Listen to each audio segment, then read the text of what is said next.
Hello there, this is Chris from Blast Process, and I'm going to be showing you a quick guide today on how to get started in Train Fever. So if, like me, you come into this because you used to love playing the Transport Tycoon game, Sid Meier's Railroad, stuff like that, this is a very, very good game. It's kind of a natural evolution of that type of game. It is much nicer graphics. It's better in some ways, not so much in others. So now most people are going to start. It's going to look like this. So you're only going to be able to start in 1850. You're not going to have any of these other ones unlocked.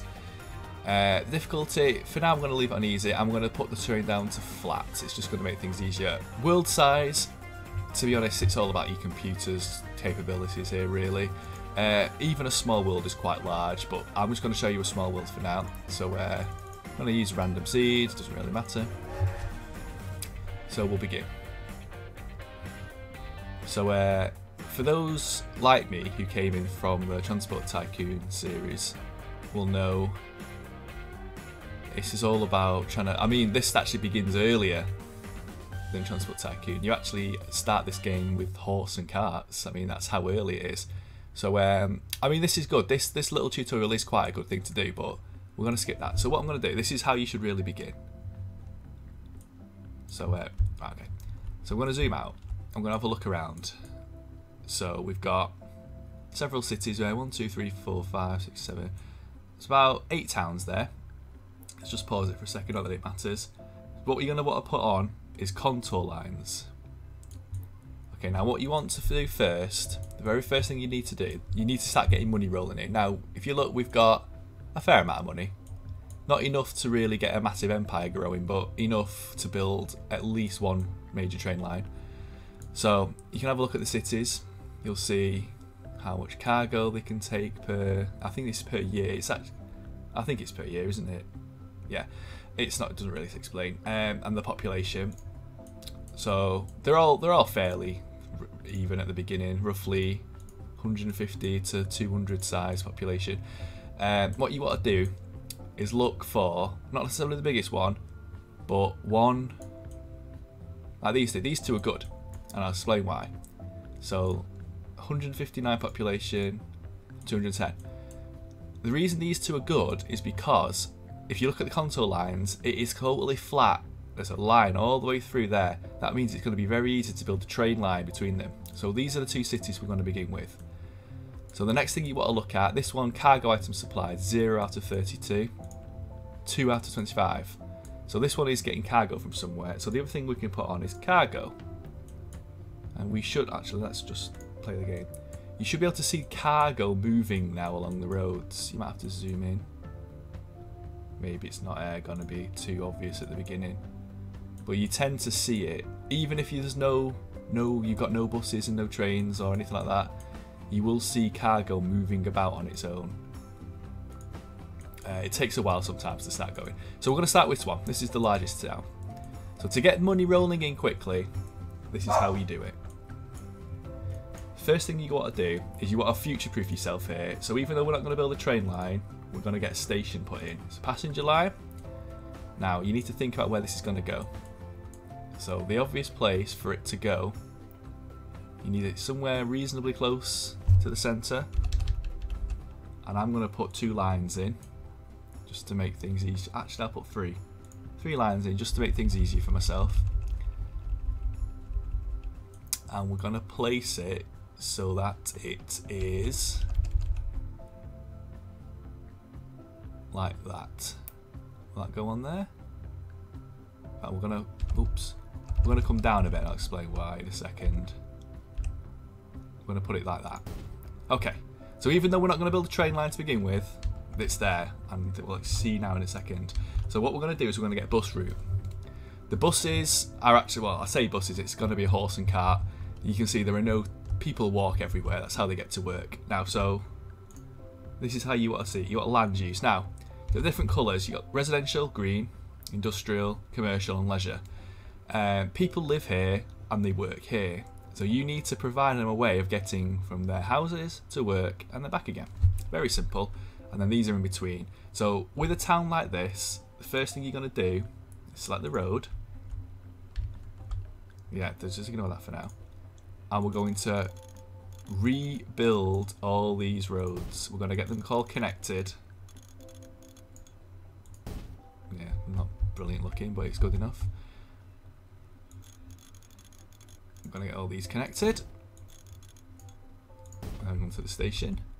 So now, if you look, the town is effectively a gigantic figure of 8 now. So we're going to select the bus. And then we're going to go, we'll select the bus station. We're going to build a bus station right next to our train station. And then bus stops. Now, I live in England, which means we drive on the left-hand side. This game is not set in England, so they drive on the left-hand side. So what I'm going to do is I'm going to place bus signs all on the left-hand side in a great big figure of 8. Now, you want to place them roughly every 5 or 6 buildings.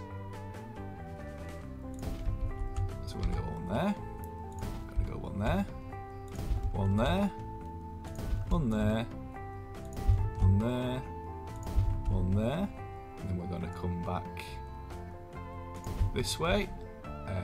So one there, one. Oh, I can't place that one. Now, do we want to go around? Yes, let's go all the way around the bottom. One there, one there. Okay. So then you select line.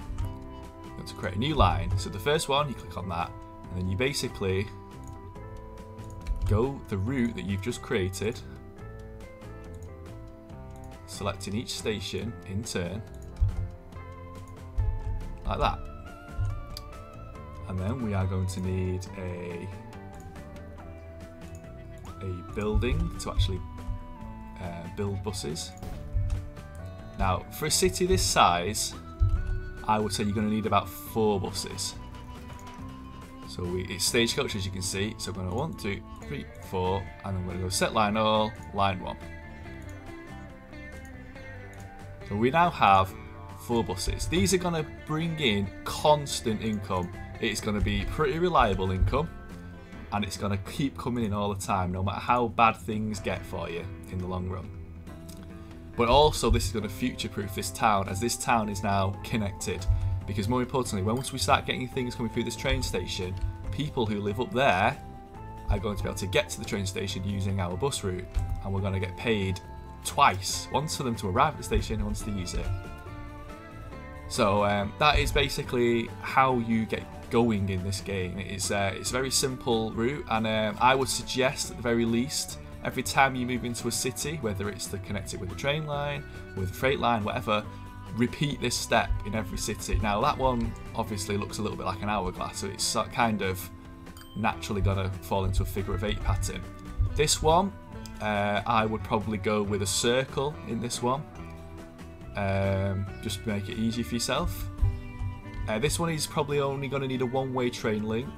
Now you can see these here. So I'm gonna come to this next.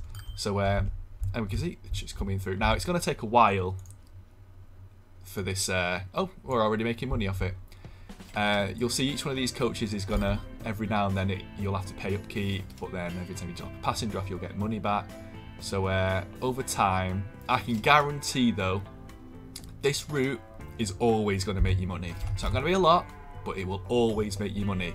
And if you repeat that 7, 8, 9 times throughout the map, you will be rolling in the cash without ever building a single train. And now if you play like me, I know for a fact this is going to happen. In 15 years, you're going to get a message saying that these stagecoaches are no longer, are obsolete basically, that they're reaching the end of their life cycle. By that point, there will be a new vehicle available. It'll be this ridiculous looking steam powered coach thing. Slightly better, they have a longer lifespan, faster. So the first thing you're going to do is get rid of them and replace them. It'll cost you a little bit of money at the outset, but trust me, it's totally going to be worth it. Your balance is just going to keep going up and up. So that's the end of the first part of the guide. Now the second part of the guide is going to be the main money making, like serious money. There are 2 ways of doing that in this game. There is with long range passengers, getting train lines between cities, or there's with freight. I'm going to show you both, but obviously not at the same time. So I'll see you next episode.